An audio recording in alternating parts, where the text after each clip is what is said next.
Hello, welcome to LTV's Top Props. My name is Carl Pimerini.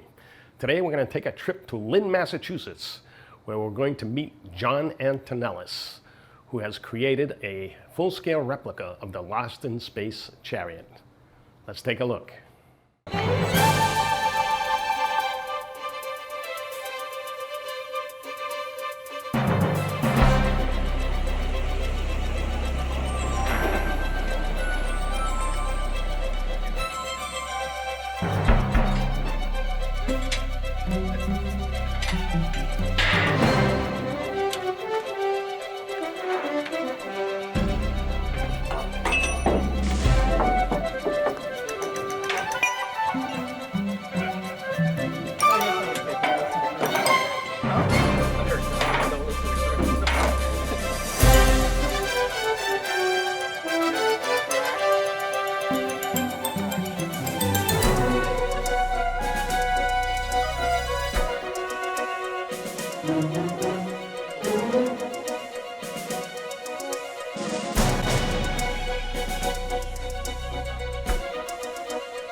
So you the designated driver?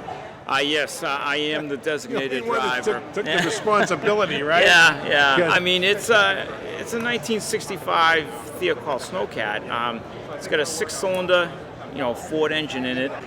Everything's original to the motor. We actually bought the Chariot from a guy in Boise, Idaho, I think it was. The guy had just rebuilt the engine, so we actually lucked out. The body was just like a 2-seater pickup truck, and that was beat to hell.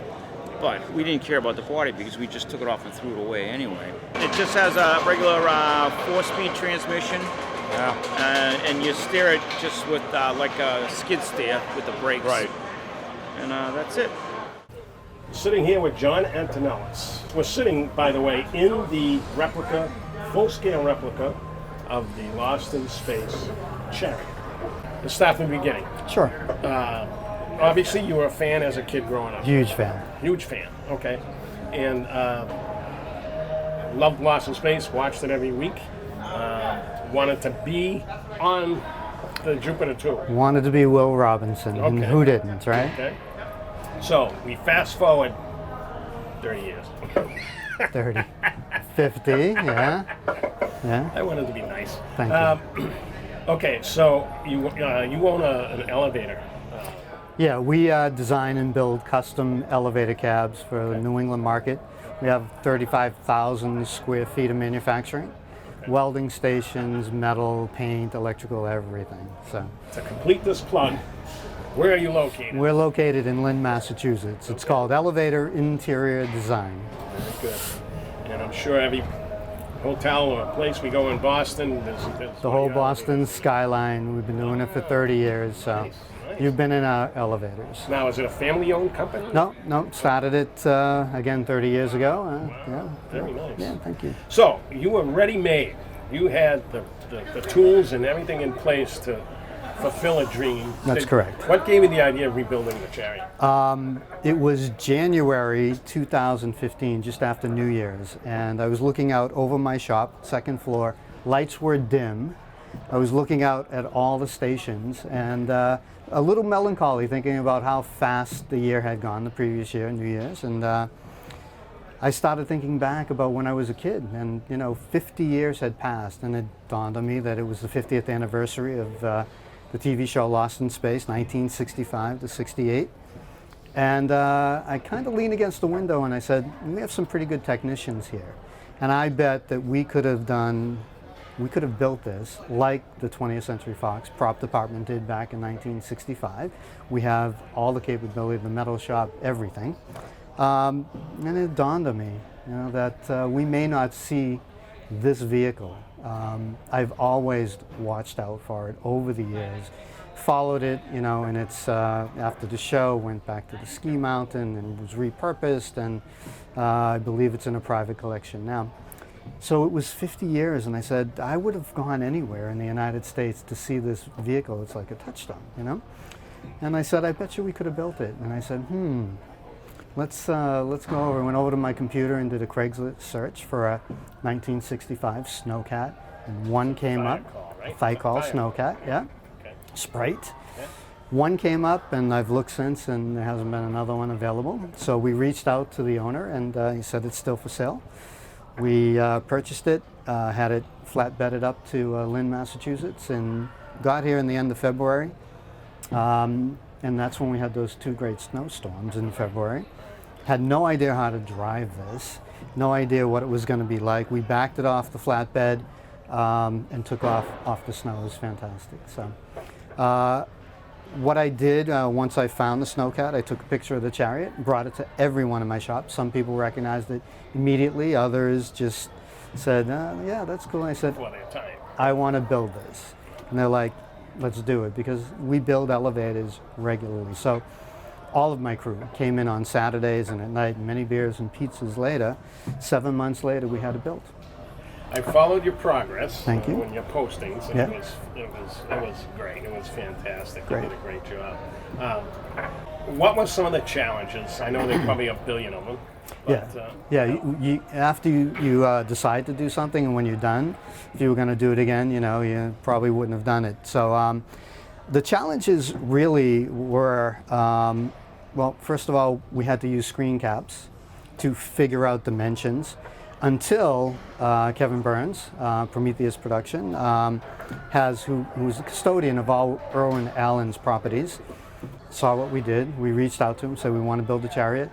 He said, fantastic, and he saw some pictures, and he's a huge fan, and a great guy. He went down to the archives at the prop department and sent us original blueprints. So we had a little bit of a head start on that, and that helped. Finding period components, the seats that we're sitting in are Borg Warner fiberglass seats from the 60s.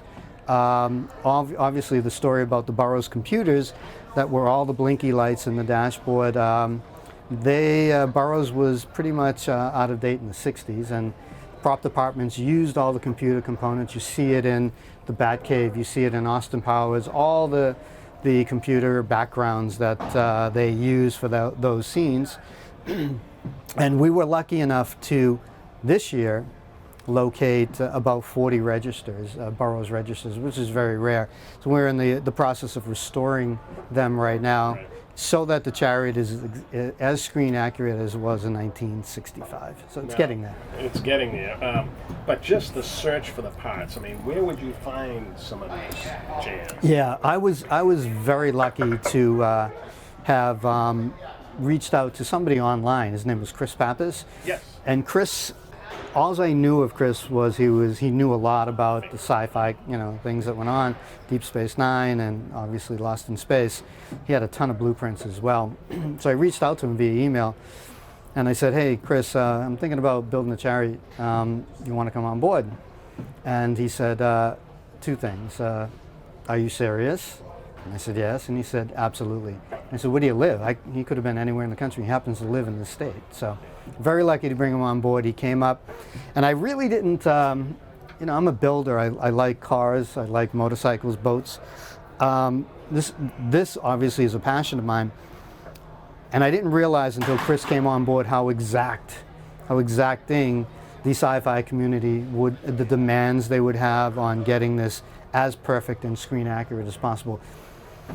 So when we completed it in 2015, just in time for the anniversary of the show, we had it in New York with the cast, Billy Mooney, Angela Cartwright, Marta Kristen, Mark Goddard, and it was a joy to see them, and it was fantastic to have them in the Chariot after 50 years. Did they give you some thumbs up? They absolutely did. They loved it. And last year we were down in New Jersey with them, and it was like a big tree house for them. So they were hanging off and had a great time. We had the old laser guns and so on. Great photo ops. But when we were done after 7 months, we weren't just there. We didn't have the right seats in, the right seat belts and everything. But it's now that much further along, and we will get it refined very shortly. Yeah. Now I'm going to ask you a few questions that probably the normal people wouldn't ask you, because Sure. I'm a prop fan myself, as you know. But okay, the plexiglass. Did you have to vacuum form all these? There are the compound corners, the Yes, four corners. which I'm going to have to do because I'm creating an 8th scale RC version of this now as we speak. Fantastic, Yeah. good, yeah. So yeah, that's the challenge. Yeah. So we molded it and then vacuum formed it around, and we had the good guys in the shop doing that. The front corners of the Chariot, which are also compound, the rest of the body is sheet steel rolled, but the corners are all fiberglass because they're just a real challenge. The craftsmen at the shop did a fantastic job. Yeah. Now, this unit in the front was, which on the show was what, the radar scanner? This is a scanner. This scanned land masses and so on. Yeah. And that was another thing. I remember you having some issues trying to find the right lens, Yeah, again, in our haste to get it done, it looked like the scanner, but it was a PVC piece that had a little bit of sculpting into it. Now it's a machined part. Again, Chris Pappas did his magic and sent us an AutoCAD drawing that was perfect. Had that machine down and applied to the face. But everything is recreated. And everything was created, everything was functional, fully functional, Yep. the way it was in the series. Yep. I know Vic Jenkins has a B9 here that he displays with his Chariot. Sure. Are you thinking of putting a B9 here? Yeah, we have to. I mean, there's no question about getting a torso B9 that's somewhat animated with the voice, and we'll see what we can do. There's a B9 Builders Club out there, and now somebody just became licensed to produce them again. So yeah, we'd love to have that to complete the effect. It's one of my projects in the future. We both want to build B9s. Yeah, yeah. If you ever get around to the idea of building a space pod or a Jupiter 2, give us a call. We want to help. We would love to. There's enough people with flight decks out there. If I could move it, if I could fly it. All right, I know you're busy. I'm going to let you go. Thank you very much again. Thanks, Carl. Appreciate it. Thank you. Take care now.